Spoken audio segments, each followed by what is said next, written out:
Hi, everyone. Thank you for coming to today's webinar. Please feel free to introduce yourselves in the chat box. We'll be taking questions towards the end of the session, and you're welcome to stay on mute and have your cameras off if you wish. My name is Ray Pan, and I am the president of the Asian Pacific American Librarians Association, known as APALA, and one of the co-project directors of the IMLS-funded project known as Path to Leadership, a national forum advancing Asian and Pacific Islander American librarianship. This is a joint association project between APALA and CALA, the Chinese American Librarians Association. And in this one-year project is to build and foster strategies to develop Asian American and Pacific Islander library leaders and solutions for the barriers that they experience. Part of this project is a webinar series. And today's speaker is Dr. Linghui Zhang. Dr. Linghui Zhang is a professor and director of Texas Women's University School of Library and Information Studies. She teaches the foundation of information, organization of knowledge, marketing, advocacy, community engagement, and many other critical topics. She was also one of the forum's facilitators back in January for this grant project. So please join me in welcoming Dr. Linghui Zhang on this presentation. Thank you, Ray. Okay, I want to talk to everybody about leadership. And let me just set it out first, that leadership is, from my perspective, leadership is about skills. It's about attitude. And we know that no babies are born with skills and attitudes. And so that means we have to learn them. Now, so the question that many of us have right away is, what kind of skills are we learning? What are the things that we need to learn? And being academia, many of us have gone through the education. We tend to focus on the theories, the definitions, but my argument is that we're really learning about behaviors. And then where do we learn it? Most of us turn to the formal courses, or we read books, we look at the literature, and but what's most important, again, is about learning from the people and learning about the people. And so that's what I think we need to start. That's where we need to start. Yes, yes, yes. If any one of us wants to look at those, quick leadership programs, we can always go to the internet. And I don't do Google anymore, so I don't Google. I do DuckDuckGo. And so this is my DuckDuckGo search results, the first 5 of them. And I thought, oh, okay. It looked like there are this easy 10 steps that you could do to help you become a successful leader. An institute in Australia said that. And then the second one said it's even better. It's only 7 steps. And now WikiHow gives you not just the steps, but also the pictures. So you could actually see, not just read. And then InCorp group, this is a little lengthy. It's 41 steps, 41 tips. Most people cannot go through half of them. And so, the next one is the one that comes to rescue, 5 simple steps. And so we can do all that. And there are all kinds of quizzes that you could find. The thing is, I have problems with every single quiz that I saw on the internet. For example, one of them said, what is your philosophy when you give directions? 1, do you tell people just to do it, just to do what you tell them? 2, do you always let people do whatever they want? 3, do you show people how to do it? And I thought, I think I did every single one of them. And so which one is my style? It's hard to tell. Okay, I'm gonna respectfully request that you mute your microphone and so that we can minimize the noise. And then of course, another quiz asked me, am I motivated by collaboration or by competition? And I thought, okay, competition is actually a politically incorrect answer. So in order to become a leader, I better say collaboration. But the thing, of course, is it's all about what I say. It's all about what I think I'm good at. I see myself, and so I look at those this kind of quick leadership programs, and I put them all in the word salad, and there are all kind of terms, and you can see that everybody wants us to learn. Everybody wants us to be confident in what we do. You know, we are leaders supposed to inspire, and contemporary advice on leadership basically say, be confident even when you don't know the answer. In other words, fake it till you get it. And be decisive. Don't even second guess yourself. And that is stick to your gun, be firm. When you say this is the way, it's going to be my way or highway. And quite a few places say you gotta dress right. Dress like a leader. Don't dress too casual. You have to choose your friends carefully. You have to have your posture so that you don't look slumped and you don't look like you're defeated. Don't get too close to your team members because you don't want to mix with them. And you want to keep that persona so that there is that safe distance to show. And once someone else actually said, be laser focused on your goal.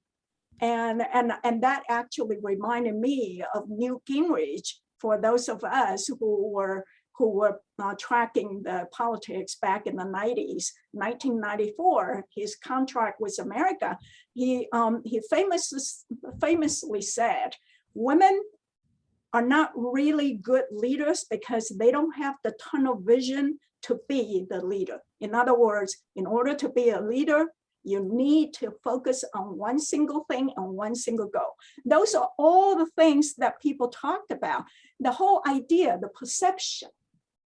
The perception is that there are some obvious traits of leadership that we should be able to recognize a leader just by looking at someone.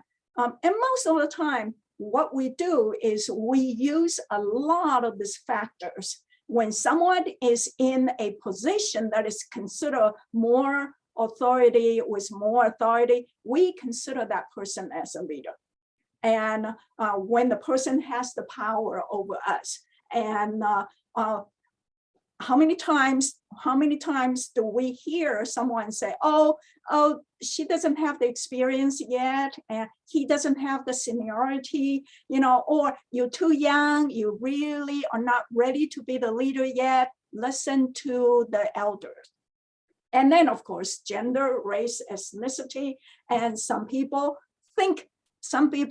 feel appear to be smarter, and some people say leaders are mostly extroverts because they know how to be charismatic, and a little harder for people like me, a short Asian woman, to have the kind of commanding presence, and a lot of times I'm not that loud. So, you know, there are all these things.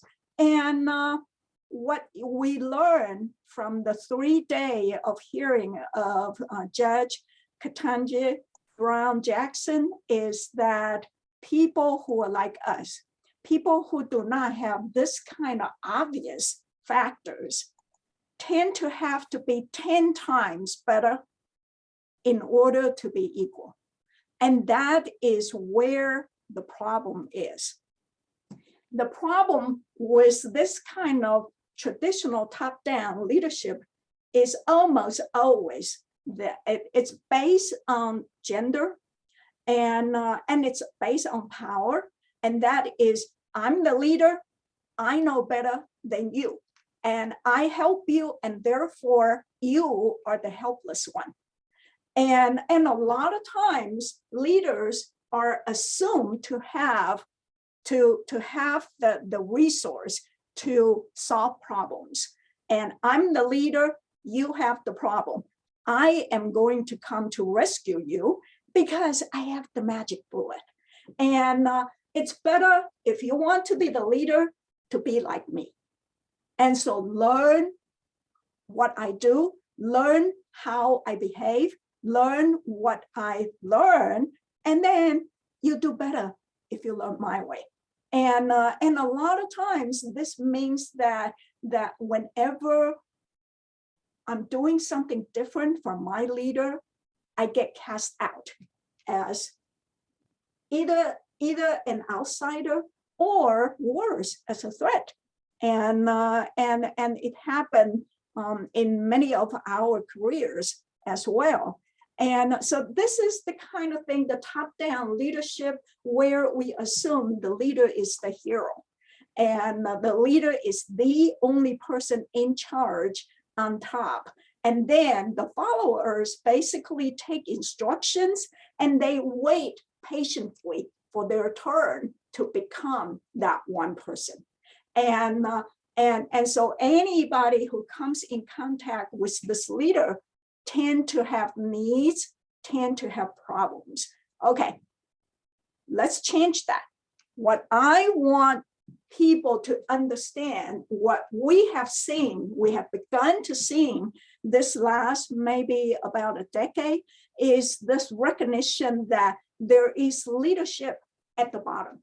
There is the leadership at the front line. There is the leadership everywhere we go. And that one person who has the power, who has the authority, that person doesn't know everything.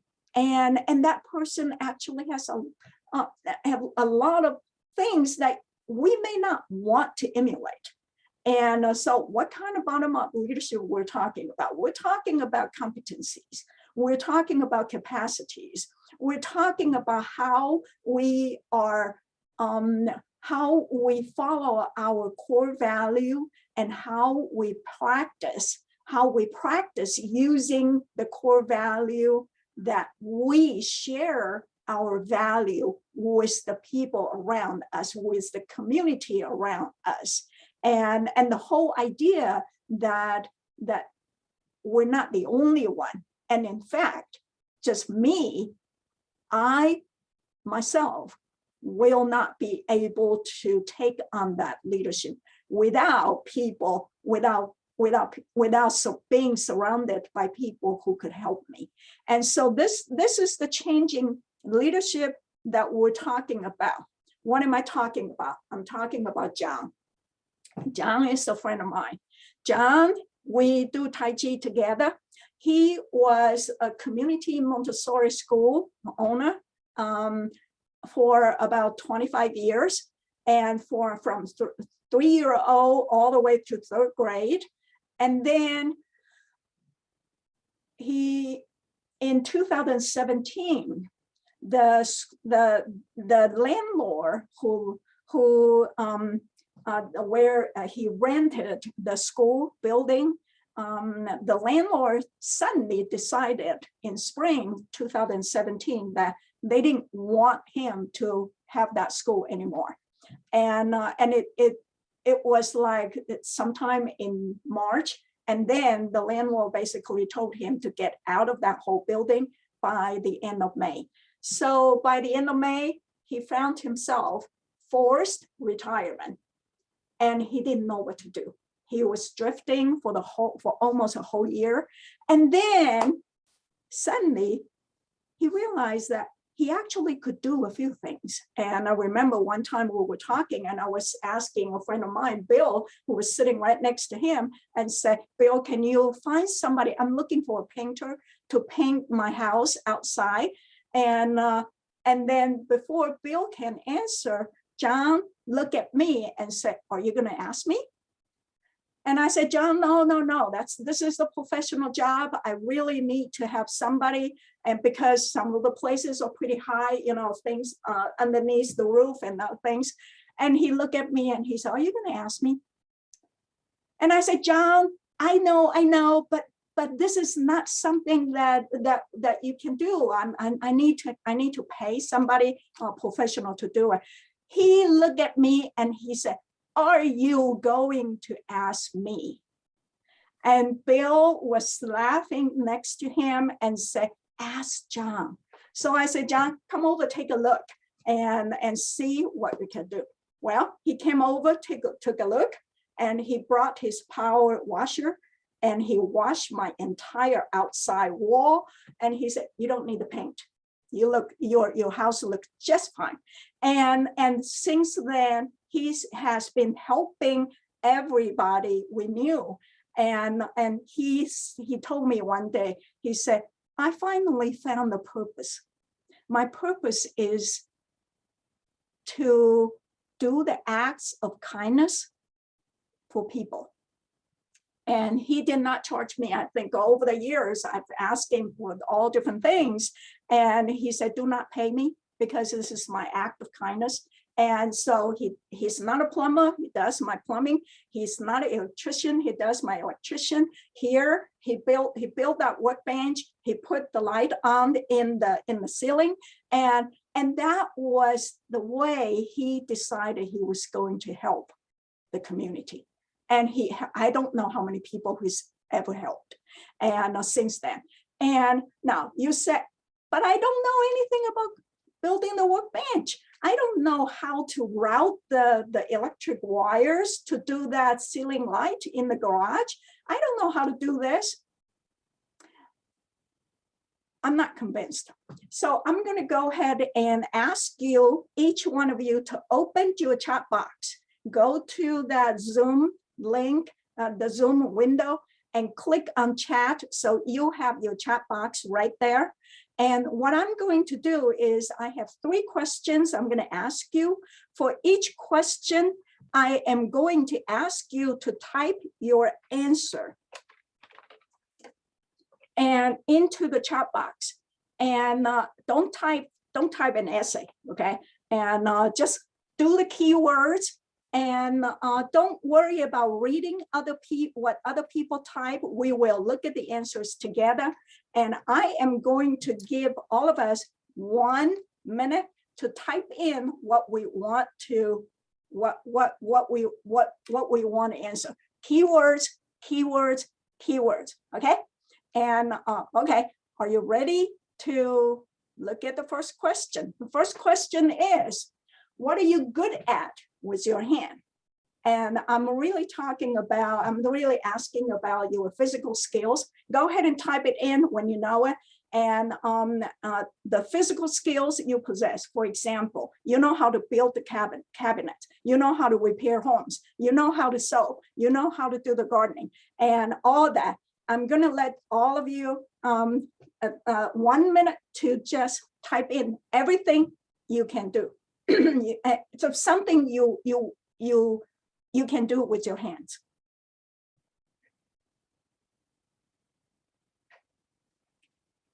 And like I said, don't worry, we will have chance to look at it.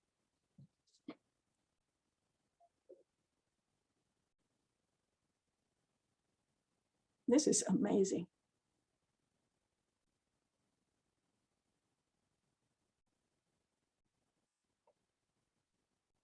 Folding laundries. I love it. Okay. Okay. That was question 1. Oh, love puppets. I am going to, starting from here, we're going to do question 2. Question 2 is, what do you know well enough to teach others? In other words, what is the knowledge that you possess that you could teach? For example, you can teach other technology. You could teach people Spanish. You could teach people local history. Go ahead. AOA governance structure, whoa. Violin, piano, whoa. Yeah, research. Retirement saving, oh, that's so needed right now. Cataloging, yes. Taxes, yes. BTS, oh, I love it. Making pizzas. Okay. Are you ready for question 3? Here's question 3. Name one cause you care the most in your community.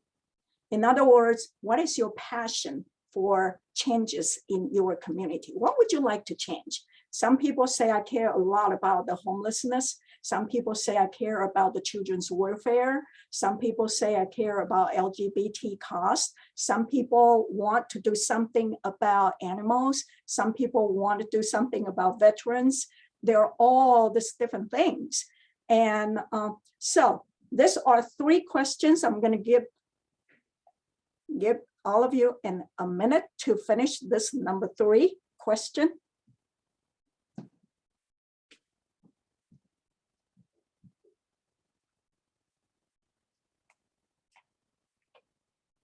Okay, now scroll back. No, people still typing. Scroll back to your chat and just take a look at what people say.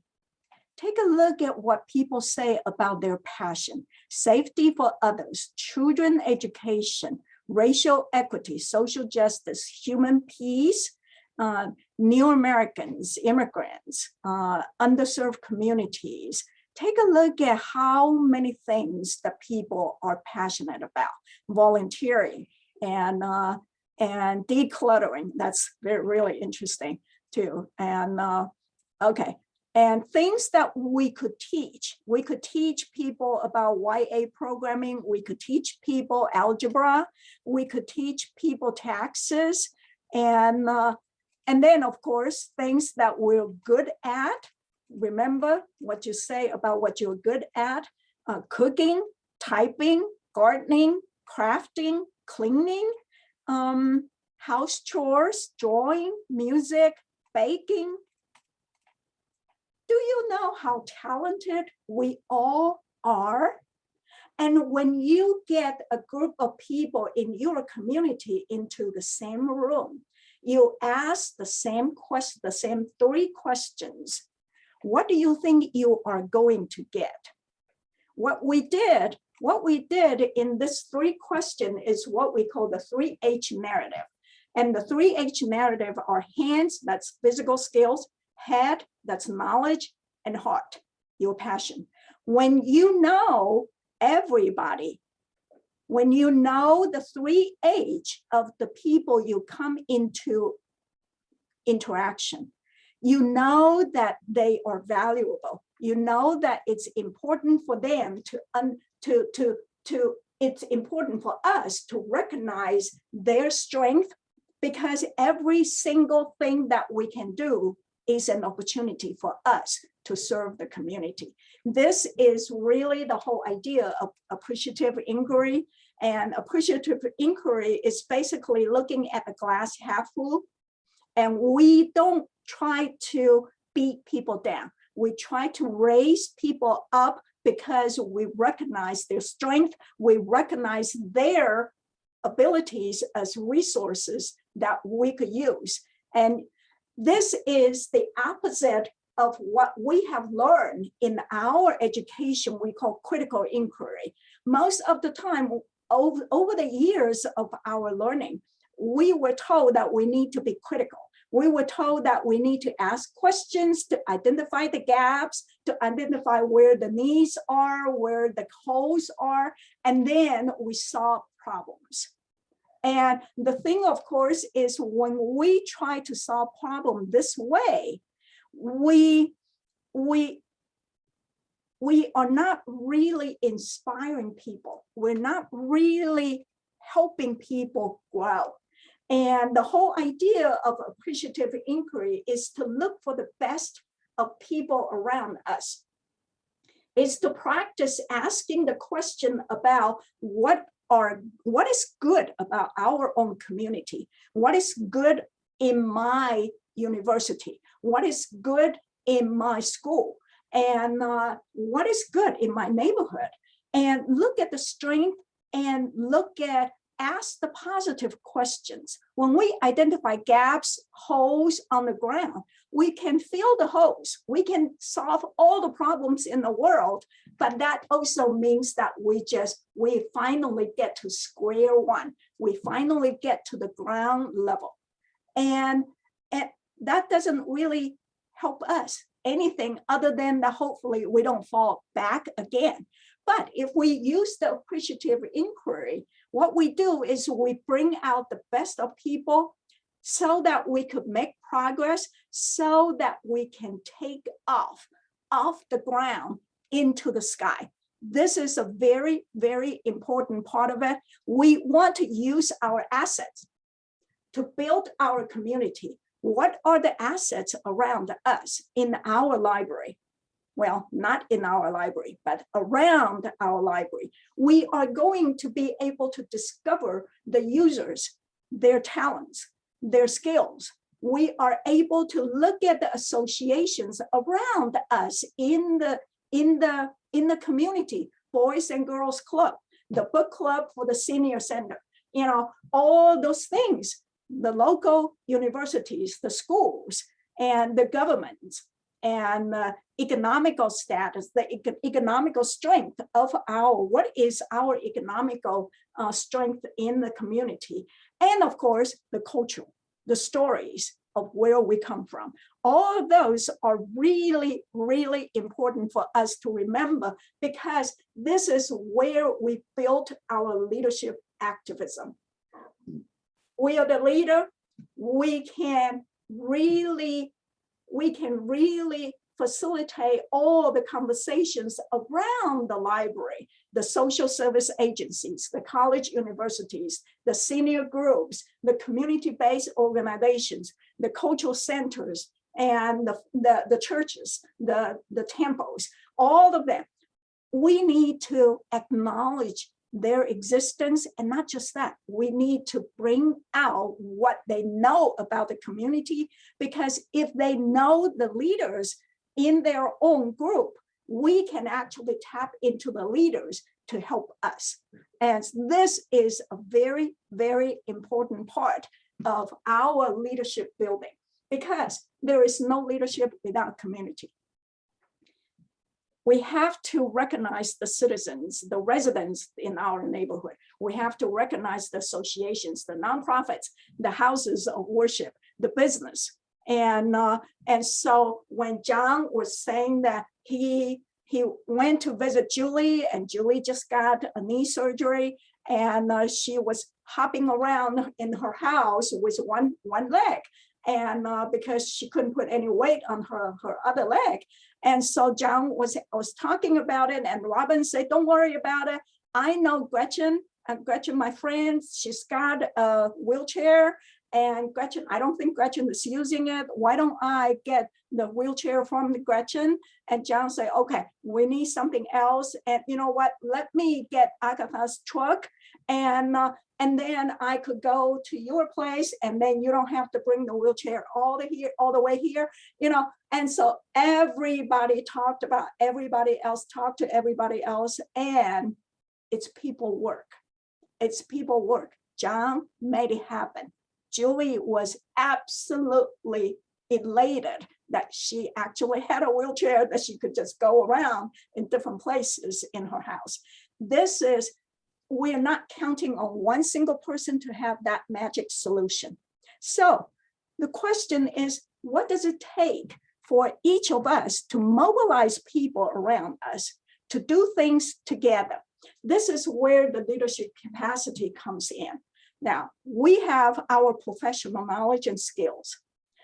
And if we can practice access-based community development, if we can recognize the personal and social responsibilities, if we can really practice ethics and do our work ethically.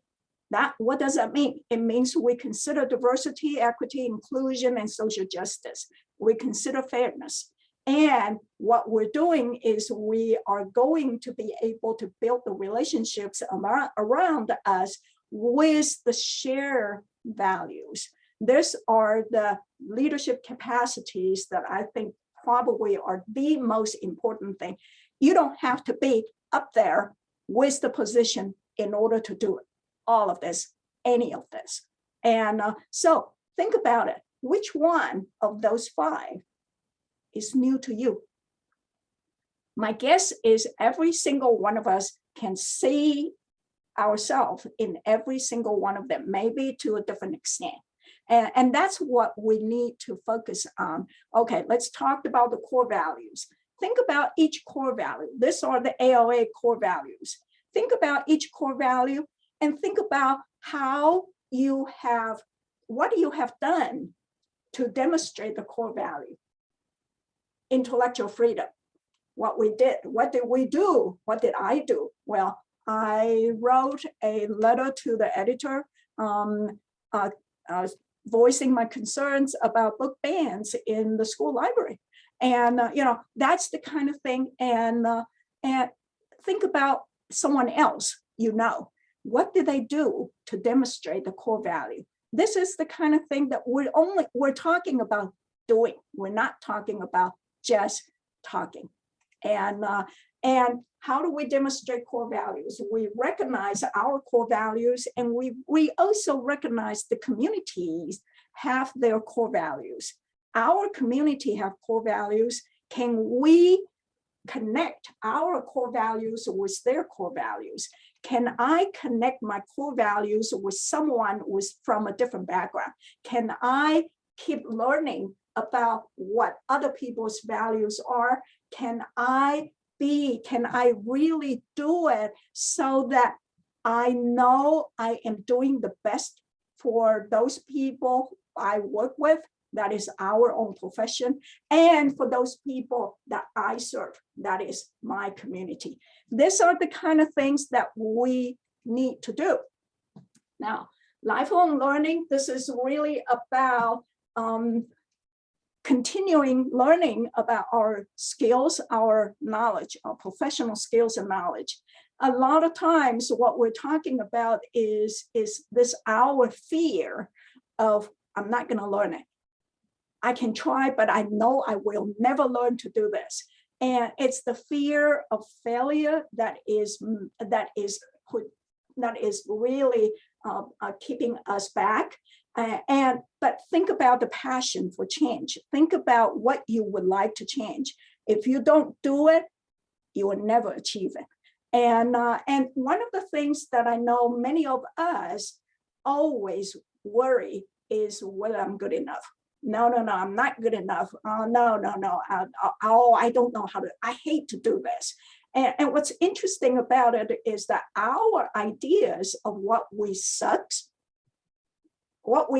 at are actually not what other people see us. And so ask a few friends, say, I think I can never do this. And how many times your friends say, oh no, I disagree. I think you did it really well.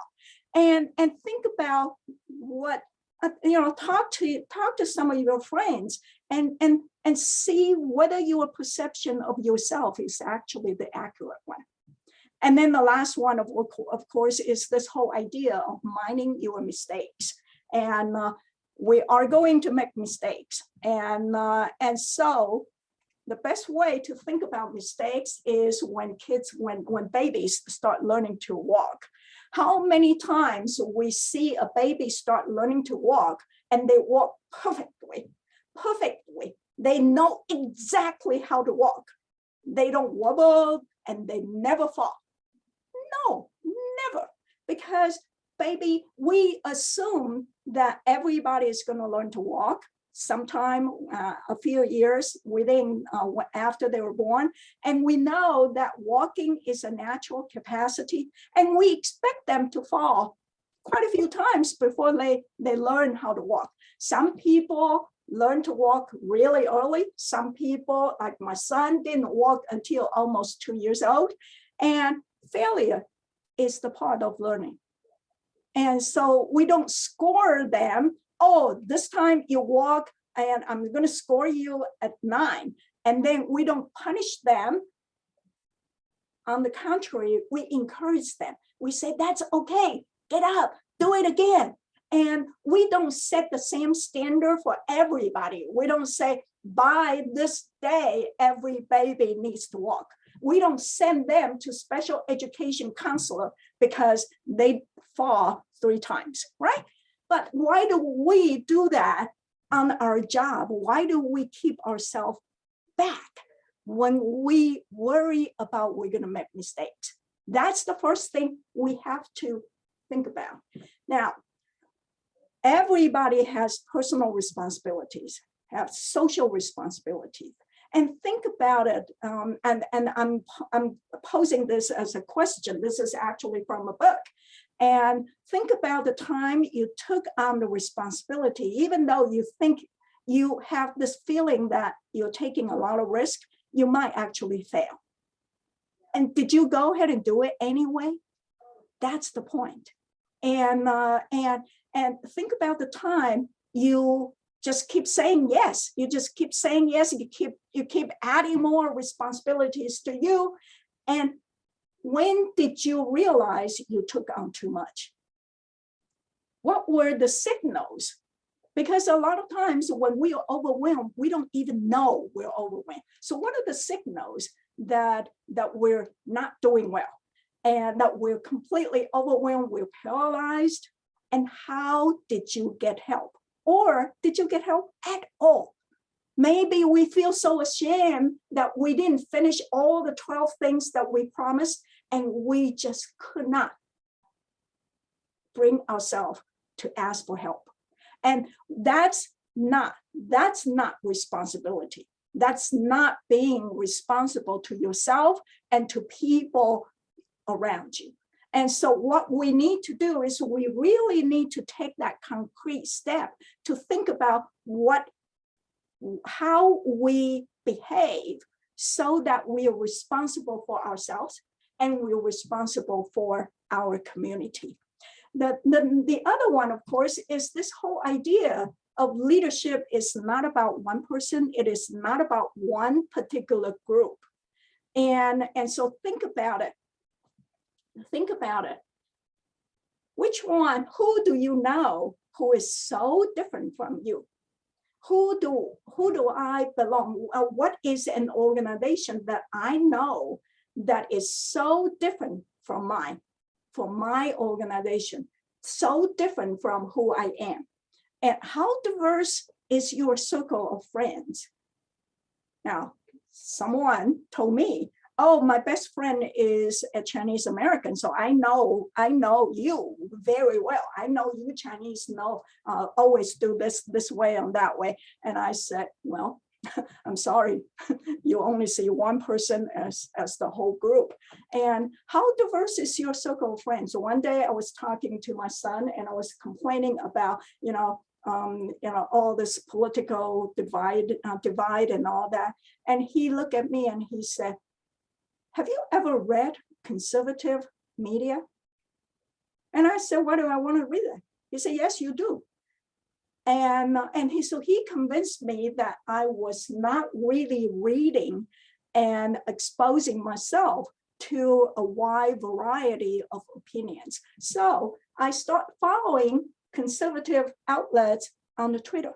I start watching and reading their writings. I start listening to the podcast by, for example, Charlie Sykes and those people, because I wanted to know their perspective. And I'm learning. Now, inclusiveness begins with sensitivity. This is a Facebook posting of this young man. He basically was complaining that some of his colleagues kept getting short sticks at the workplace. And he said, he noticed the women kept getting shut down and the woman couldn't even finish the sentence. But every time he remind the man in the audience that please let the person finish the sentence. And the thing, of course, is you have to be sensitive enough. We have to be sensitive enough to even get to this point. What does it take to do this? Our self-awareness. What is our core value? Do we feel it's okay for somebody to keep getting shut down? And do we see it? Learn to observe when something happens.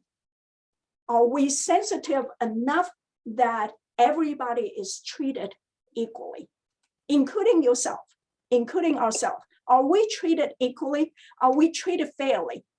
Or who in this group is not treated fairly? And there is no such thing as innocent bystander. And it is very, very important, because when you're not doing something, when you're not sensitive to the inequity that's happening around you, then you are basically helping them. And so it is very important to understand the whole concept that we needs to be accountable for our own actions. And accountability means several things. One is I need to be able to face myself in the mirror when I wake up in the morning. I need to be accountable to my team, my co-workers, and I need to demonstrate my commitment to the group work.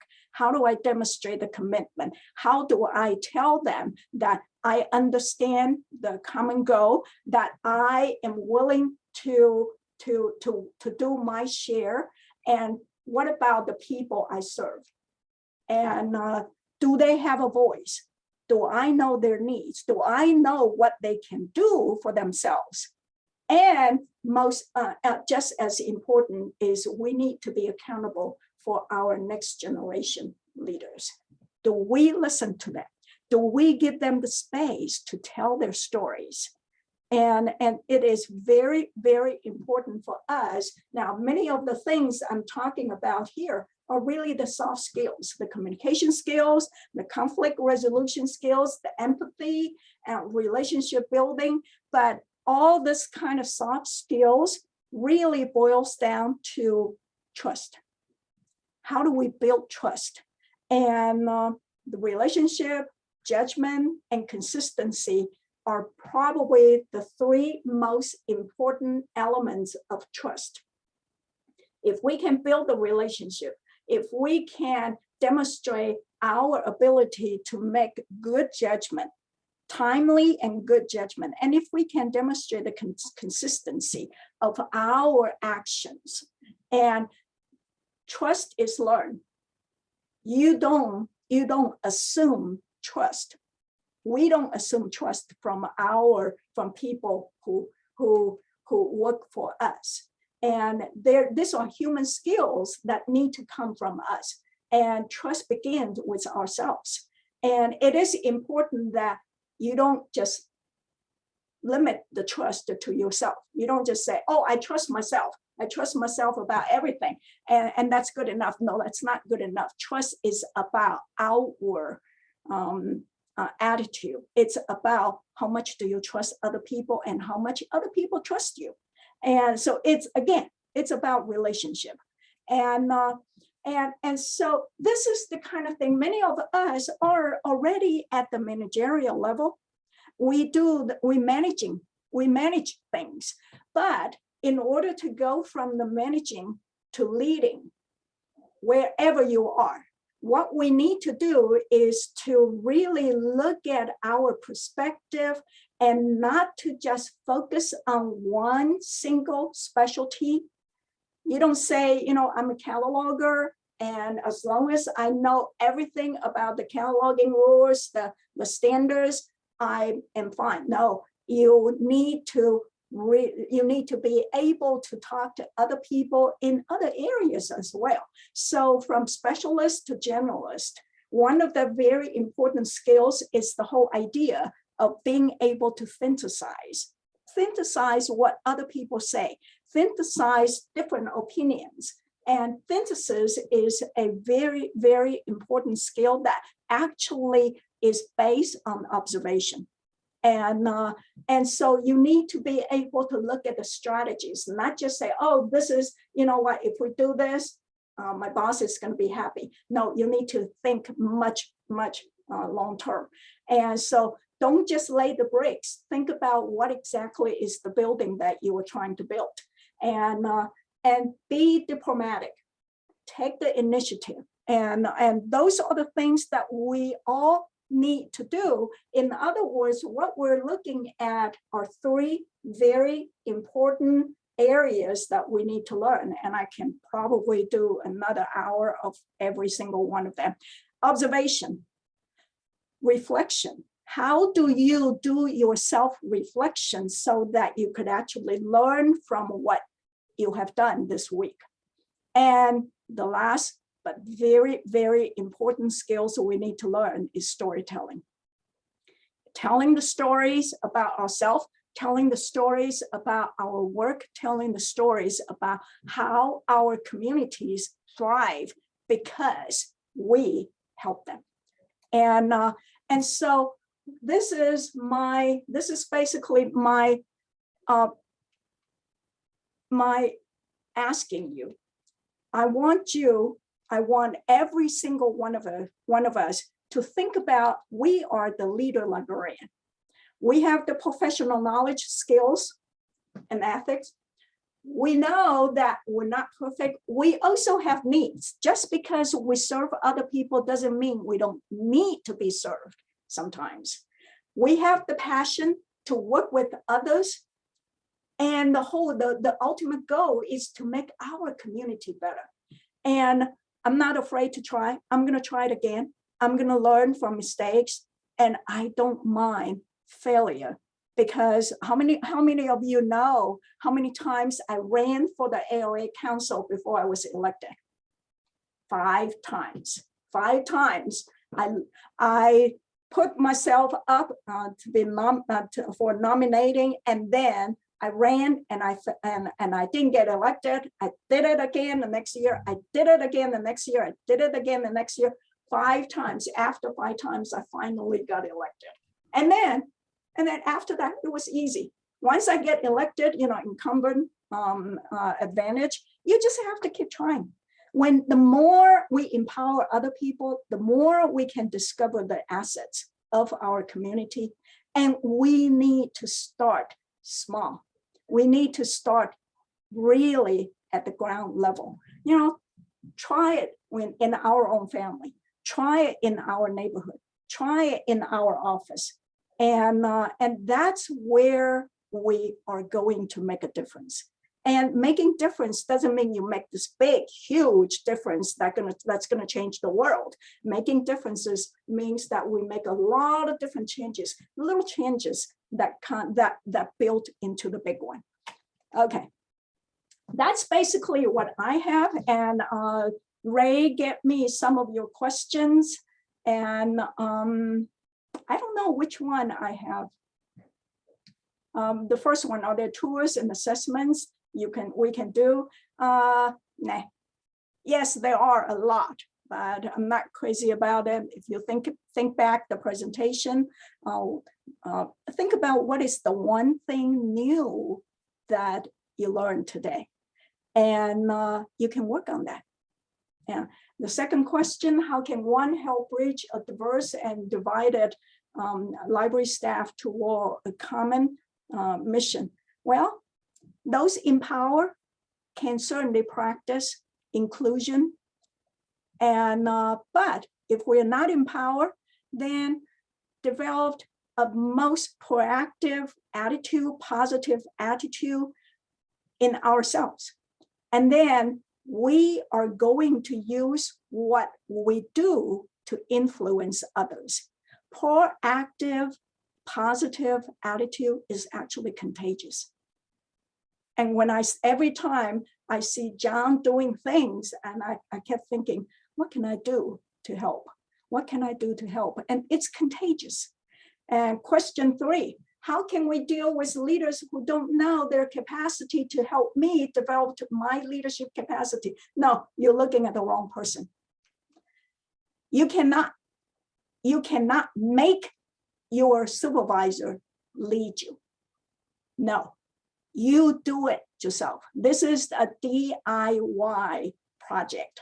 Do it in our own. Do it.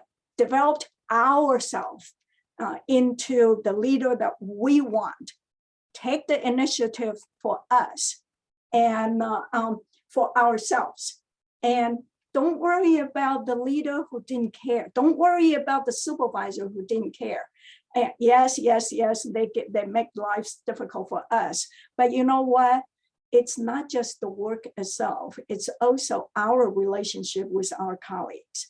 And people are going to see our attitudes. They are going to recognize what's good about us. And it takes a while. It takes a while for people to see the attitude change. Hey, son, why is she so positive now? And she can see my strength. She can see my contribution. She used to just complain about I didn't do enough, but today she actually recognized my contribution. You know how much of a difference we make when we do that? The last one, how do you overcome some barriers for Chinese American to become leaders? I'm going to say this is not really unique.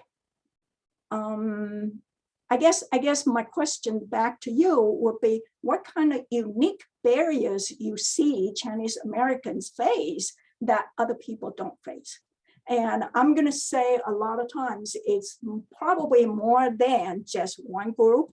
And a lot of times is really shared frustration, shared barriers that we are all trying to overcome. How do we do that? Well, think about the 3H narrative method. Think about how you can use appreciative inquiry. Think about how you could use the self-reflection technique to help grow ourselves. Think about how you can be a good storyteller. Storytelling is not just for three-year-old, 5-year-old, 8-year-old. Storytelling is for leadership. Storytelling is for advocacy. Storytelling is about changing laws. And so we have to remember all that. Learn how to tell our stories. And telling our stories, it's not about bragging about our accomplishment. Telling our story is about telling how the community has changed because we're in the back and facilitating that change. And what I want to do is I want to give you the reference, and I'm going to end with this one. And I have a faculty member whose mother is still in Ukraine and could not come out, could not evacuate.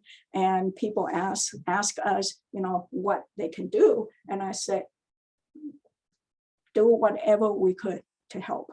This is all I have, and I am going to stop sharing so I could see everybody. And Ray, do you have anyone, any question that you notice, any question that or anything that I did not cover? Yeah, thank you for the presentation. There's been a couple of questions here. The first is about your slide deck, whether you can make that available to be shared with participants.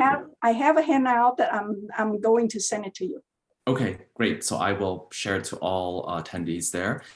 And then another question is about something you had talked about earlier regarding telling a story, being reflective, but what about building the vision? Like how do you get people who lack self-motivation to have that vision, to build that vision?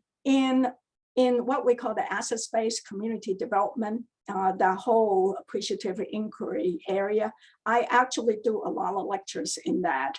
And I don't have time to go over more than 2 slides here, but in that whole area, there is a tool I call SOAR, SOAR.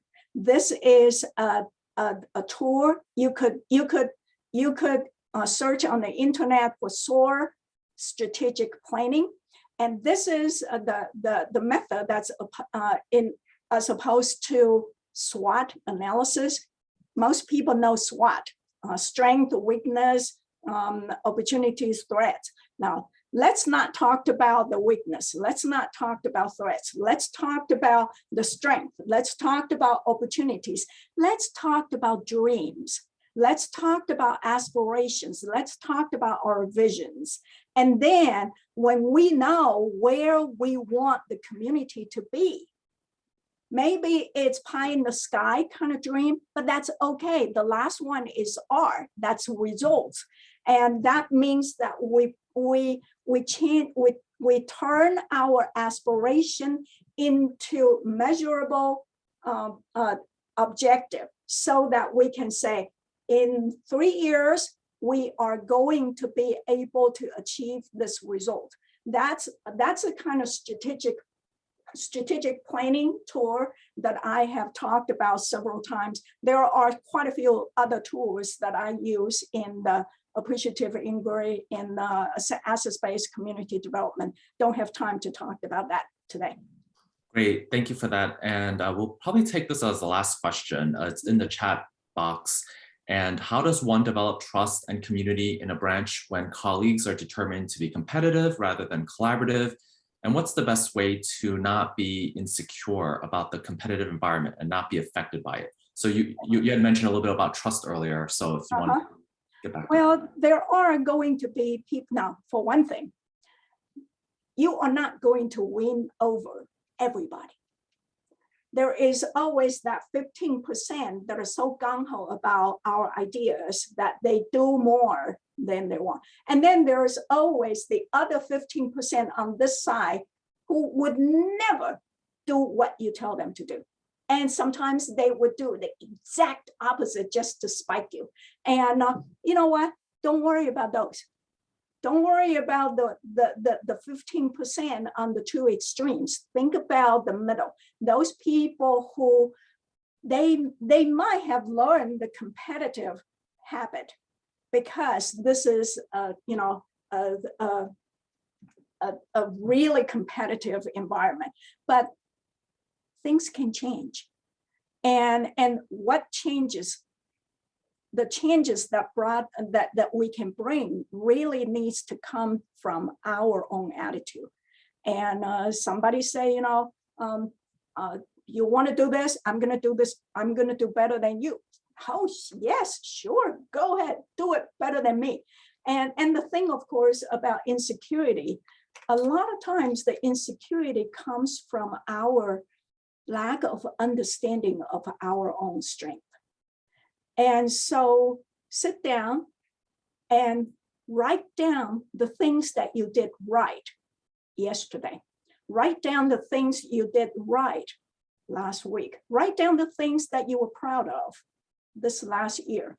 And give yourself a sense of these are real things that you did. Don't just invent things. And that's the kind of thing that we do. Insecurity a lot of times comes from the lack of understanding. So let's spend time with ourselves first. Great, thank you so much for this wonderful presentation and for sharing your thoughts on the questions that participants shared in advance and also answering some of the questions here. Thank you everyone for attending. Please join me in recognizing and thanking Dr. Linghui Zhang for her presentation. And there are a lot of great comments here in the chat box for you to see. And we'll have another webinar later in the spring that's open to all. And so want to thank everyone again for attending and hope you all enjoy the rest of your day. Thank you very much.